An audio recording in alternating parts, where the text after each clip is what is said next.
नमस्ते मेरे प्यारे विद्यार्थियों। चलो आज फिजिक्स की क्लास शुरू करते हैं। आज हम लाइट यानी प्रकाश के एक ऐसे फिनोमेनन के बारे में जानेंगे। अरे फिनोमेनन क्या, एक ऐसे जादू के बारे में जानेंगे जिस पर हमारी पूरी मॉडर्न दुनिया टिकी हुई है। अच्छा, एक बात बताओ, ये जो तुम अभी शायद YouTube पर ये वीडियो देख रहे हो या WhatsApp पर मैसेज भेजते हो, ये सब होता कैसे है? ये सारा डेटा, पता है तुम्हें, कांच के पतले पतले धागों से पूरी दुनिया में दौड़ता है। इनको हम कहते हैं ऑप्टिकल फाइबर्स। पर सोचने वाली बात यह है कि लाइट कांच के एक तार में बंद होके बिना बाहर निकले हजारों किलोमीटर का सफर कैसे तय कर लेती है? क्या है इसका राज? चलो आज इसी राज से पर्दा उठाते हैं।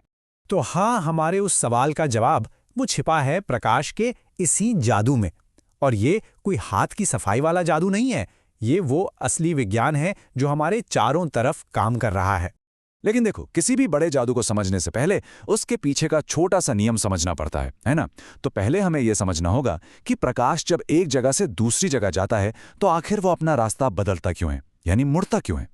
तो ये रहा हमारा सबसे पहला और सबसे जरूरी कॉन्सेप्ट, प्रकाश का अपवर्तन, जिसे इंग्लिश में कहते हैं रिफ्रैक्शन। देखो, बिल्कुल सीधी सादी भाषा में इसका मतलब है जब प्रकाश की किरण एक मीडियम से दूसरे मीडियम में जाती है, जैसे मान लो हवा से पानी में या पानी से कांच में, तो वो एकदम सीधी नहीं चलती बल्कि थोड़ी सी मुड़ जाती है। बस प्रकाश के इसी मुड़ने की घटना को हम अपवर्तन कहते हैं। अब सवाल ये उठता है कि भाई ये लाइट मुड़ती ही क्यों है? देखो, एक सिंपल सा उदाहरण देता हूं। मान लो तुम हाईवे पे तेज बाइक चला रहे हो, एकदम मक्खन की तरह, और अचानक सड़क के साइड में जो कच्ची रेत वाली जमीन होती है, तुम्हारा एक पहिया उस पर चला जाता है। क्या होगा? फट से स्पीड कम होगी और बाइक हल्की सी घूम जाएगी, है ना? एग्जैक्टली। प्रकाश के साथ भी ठीक यही होता है। जब वो एक हल्के माध्यम जैसे हवा से एक भारी माध्यम जैसे पानी में घुसता है तो उसकी स्पीड कम हो जाती है, और बस इसी स्पीड के बदलने से वो अपना रास्ता बदल लेता है, यानी मुड़ जाता है। और इसके बस दो सिंपल से नियम हैं जो आपको हमेशा याद रखने हैं। देखो, अभिलंब या नॉर्मल क्या होता है? ये बस सतह पर खींची गई एक 90 डिग्री की काल्पनिक लाइन है। तो नियम नंबर 1, जब प्रकाश विरल से सघन माध्यम में जाता है, यानी हल्के से भारी में, जैसे हवा से पानी में, तो वो इस अभिलंब की तरफ झुक जाता है। और नियम नंबर 2, जब वो सघन से विरल में जाता है, यानी भारी से हल्के में, जैसे पानी से हवा में, तो वो अभिलंब से दूर भागता है। बस ये दो बातें ही पूरे खेल का बेस हैं। अच्छा, अब प्रकाश कितना मुड़ेगा इसका भी तो कोई हिसाब किताब होगा? बिल्कुल है, और इसी हिसाब किताब का नाम है स्नेल का नियम। ये फॉर्मूला कहता है कि sine i by sine r हमेशा एक कांस्टेंट होता है। यहां आई है आने वाली किरण का कोण और आर है मुड़ने के बाद वाली किरण का कोण। ये फॉर्मूला बोर्ड परीक्षा के लिए बहुत बहुत जरूरी है, तो इसे अपनी नोटबुक में जरूर नोट कर लो। ठीक है, तो अब हमें ये पता है कि जब प्रकाश सघन से विरल माध्यम में जाता है तो वो अभिलंब से दूर भागता है। अब यहीं से कहानी असली मजेदार होने वाली है। जरा सोचो, अगर हम आने वाली किरण का एंगल यानी आई धीरे धीरे बढ़ाते चले जाएं, तो क्या होगा? वो किरण और कितना दूर भागेगी? क्या कभी ऐसा भी हो सकता है कि वो इतनी मुड़ जाए कि दूसरे मीडियम में जाने के बजाय वापस ही लौट आए? चलो देखते हैं। यहां देखो, हम प्रकाश को एक सघन माध्यम से बाहर भेज रहे हैं। जैसे जैसे हम आपतन कोण आई को बढ़ा रहे हैं, अपवर्तन कोण आर भी देखो कितनी तेजी से बढ़ रहा है।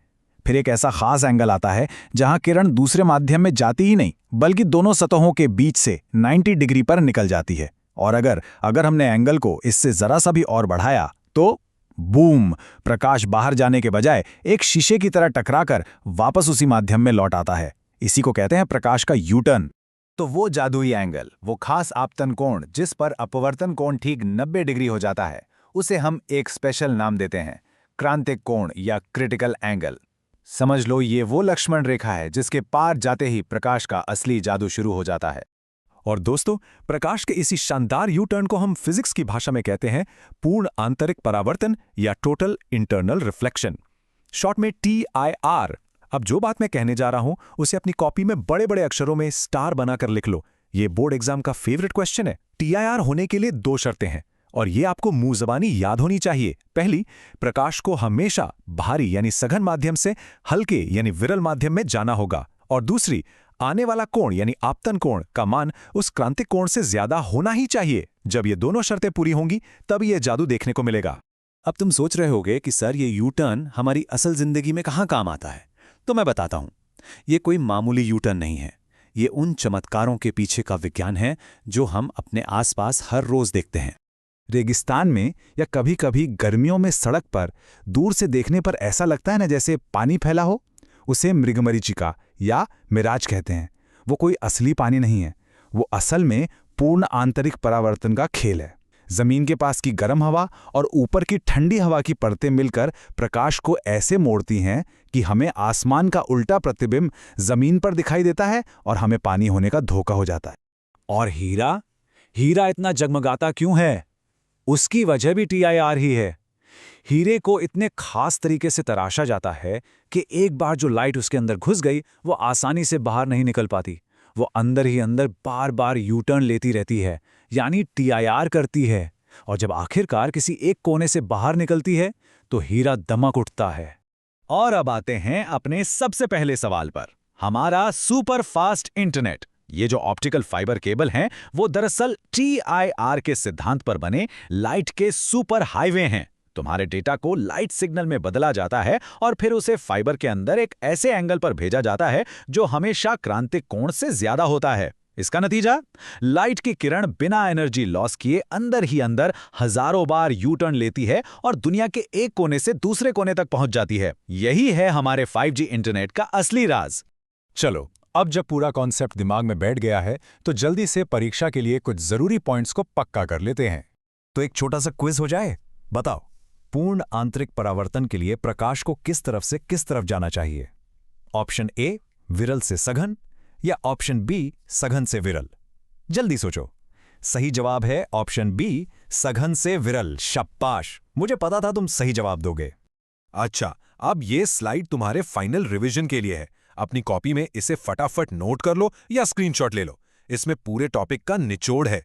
अपवर्तन की परिभाषा, स्नेल का नियम, क्रांतिक कोण क्या है, TIR की पूरी शर्तें और उसके 3 शानदार उदाहरण।